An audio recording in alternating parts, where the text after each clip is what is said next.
A very good morning to all dear childrens. बच्चों, आज के इस वीडियो में हम जो डिस्कस करने जा रहे हैं वो हम चैप्टर नंबर 6 के जो सब्जेक्टिव टाइप क्वेश्चन आंसर है उनको हम डिस्कस करेंगे। ठीक है, उनके आंसर को डिस्कस करेंगे, उनको हम क्वेश्चन को समझेंगे कि कौन सा क्वेश्चन क्या पूछ रहा है। तो हमने जो पिछले वीडियो में हमने जिसमें डिस्कस किया था उसमें जो ट्रैफिक सिग्नल वाले जो क्वेश्चन है उनको डिस्कस कर लिया था, और जो वन वर्ड वाले क्वेश्चन है फिल इन द ब्लैंक्स है, ठीक है, और ट्रू और फॉल्स है, उन क्वेश्चंस को हम हमने पिछले वीडियो में डिस्कस कर लिया था। तो आज हम जो डिस्कस करने जा रहे हैं वो सब्जेक्टिव टाइप क्वेश्चन डिस्कस करेंगे चैप्टर नंबर 6 के साइंस का, जिसमें पहला हमारे पास में क्वेश्चन है कि why should we not light a fire in case of gas leakage. इसका मतलब क्या हो गया कि हमारे पास में सिलेंडर होता है, उस पर यदि गैस लीकेज हो रही है तो हमें लाइट ए फायर का मतलब है हमें मोमबत्ती वगैरह, ठीक है, और जैसे माचिस की तिल्ली वगैरह, ठीक है, जिनसे जिनसे लाइट वगैरह मिलती है, ठीक है, तो वो हमें नहीं जलानी चाहिए। ठीक है, तो ऐसा क्यों नहीं, ऐसा हमें क्यों नहीं करना चाहिए। ठीक है, तो इसका आंसर क्या आ जाएगा, if we light a fire in case of a gas leakage. यदि हमारे पास में गैस लीकेज हो रही है और हम वहाँ पे माचिस की तिल्ली वगैरह जला रहे हैं, मोमबत्ती जला रहे हैं, then fire will be spread more aggressively. यदि वहाँ पे आग लग गई है तो वो आग और ज़्यादा फैलेगी और वहाँ पे ब्लास्ट वगैरह हो सकता है, क्योंकि सिलेंडर होता है उसके अंदर गैस भरी होती है और उस गैस को जल्दी से आग मिल जाएगी और उसमें ब्लास्ट हो सकता है। ठीक है, तो आपको ऐसा लग रहा है कि इस रूम में गैस लीकेज हो रही है तो आपको वहाँ पे मतलब माचिस की तिल्ली वगैरह, मोमबत्ती वगैरह ऐसी जो चीज़ें होती है वो आपको नहीं जलानी चाहिए। ठीक है, यदि ऐसे आप करोगे, यदि आग जलाने वाली जो चीज़ें हैं वो वहाँ पे पास लेके जाओगे जहाँ पे गैस लीकेज हो रही है, ठीक है, तो वहाँ पे क्या है कि जो आग है वो और ज़्यादा फैल सकती है, सिलेंडर में ब्लास्ट हो सकता है, कोई आदमी की डेथ भी हो सकती है, वो झुलस भी सकता है। ठीक है, और उसके मतलब आग जलने की संभावना ज़्यादा रहती है। ठीक है, तो हमें ये ऐसा नहीं करना चाहिए। इसका आंसर ये हो गया। उसके बाद में नेक्स्ट क्वेश्चन की तरफ बढ़ते हैं। क्वेश्चन नंबर 2 आस्किंग दैट कि what should be done if burns are severe and blister are form. इसका मतलब ये हो गया कि जैसे आग है, किसी ऑर्गन पे आग वगैरह लग जाती है, आग से हम जल गए, ठीक है, तो हमें उस आग जलने से हमारे पास में क्या है कि आग बिल्कुल हमारी ज़्यादा लग गई, ठीक है, जिसकी वजह से हमारी जो स्किन है पूरी जल गई और यहाँ पे फोड़े वगैरह, फुंसियाँ वगैरह वो बन गई। तो उस दौरान हमें क्या करना चाहिए। ठीक है, व्हाट शुड बी डन, तो उस समय आपको यदि क्या करना चाहिए कि यदि आपकी जो आग है वो बहुत ज़्यादा लग गई, आपका हाथ ज़्यादा जल गया और ब्लिस्टर भी बन गए उस पर, तो उस दौरान हमें क्या करना चाहिए। इसका आंसर देखो, if the Burns is severe का मतलब होता है बहुत तेज़।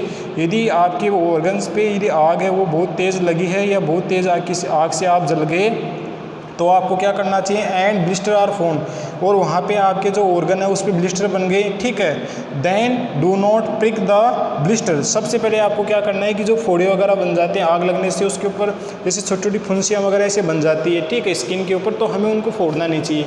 ठीक है, पहला हमारे पास है प्रिकॉशन। सेकेंड क्या आ गया, take the patient to the doctor. ठीक है, सेकेंड हमारे पास में क्या आ गया कि take the patient to the doctor immediately. हमारे पास में क्या करना चाहिए कि हम जो डॉक्टर होता है उसके पास में हमें जल्दी से ही उससे कंसल्ट करना चाहिए।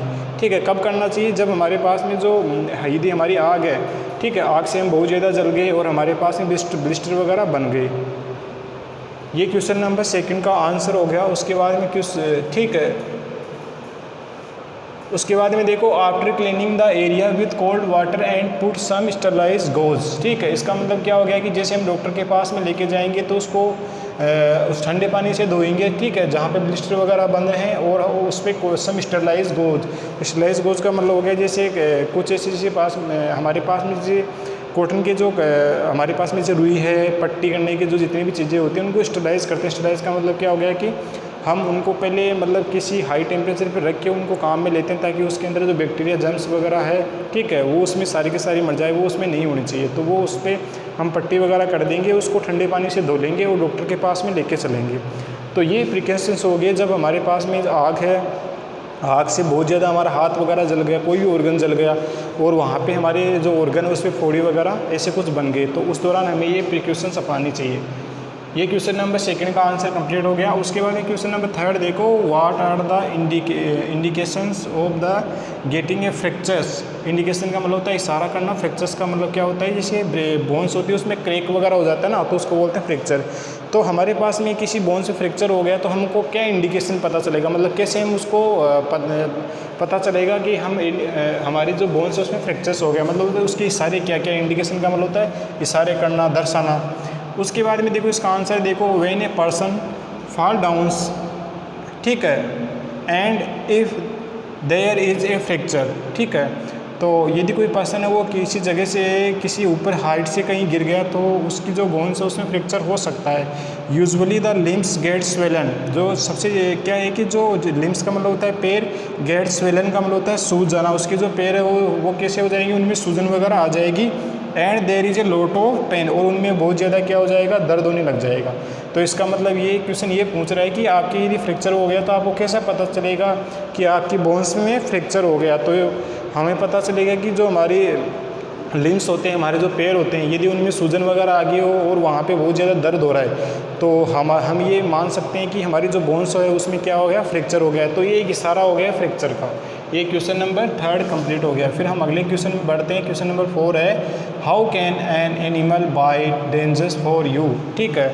इसका मतलब क्या हो गया कि हमारे पास में कोई एनिमल बाइट है, कोई जानवर है, जानवर ने हमको काट दिया तो वो हमारे लिए डेंजरस साबित हो सकता है। क्यों हो सकता है, इसके पीछे कुछ रीजंस होते हैं। क्या है, देखो, because the stray animal might be carrying the rabies virus, क्योंकि जो जानवर होते हैं, ठीक है, जिनको हम पालते हैं या जो भी हमारा जो जानवर होते हैं, ठीक है, तो वो हमारे यदि हमको वो काट देते हैं तो वो हमारे लिए डेंजरस होते हैं। क्यों होते हैं, क्योंकि जो वो उनकी जो बॉडी होती है, उनकी जो मुंह की जो लार वगैरह होती है, दांत वगैरह होते हैं, तो उनमें रेबीज़ वायरस हो सकता है। क्या हो सकता है, रेबीज़ वायरस हो सकता है। तो हमें ऐसे जो जानवर है, एनिमल बाइट है, उनसे हमें सेफ्टी प्रिकॉशंस अपनानी चाहिए, ठीक है। जो वाउंड है उसको सोप एंड वाटर से धोना चाहिए, ठीक है, और जल्दी से डॉक्टर के पास में कंसल्ट करना चाहिए। तो ये क्वेश्चन नंबर 4 ये पूछ रहा है कि हमारे पास में एनिमल बाइट होते हैं, वो एनिमल बाइट से में क्या नुकसान होते हैं। तो एनिमल बाइट से में क्या है कि नुकसान हमें यही है कि यदि उनकी बॉडी के अंदर जर्म्स वगैरह, वायरस वगैरह है, तो यदि वो हमको काटते हैं तो वायरस और वो जर्म्स वगैरह हमारी बॉडी के अंदर चले जाते हैं और उनकी बीमारी हमको लग जाती है।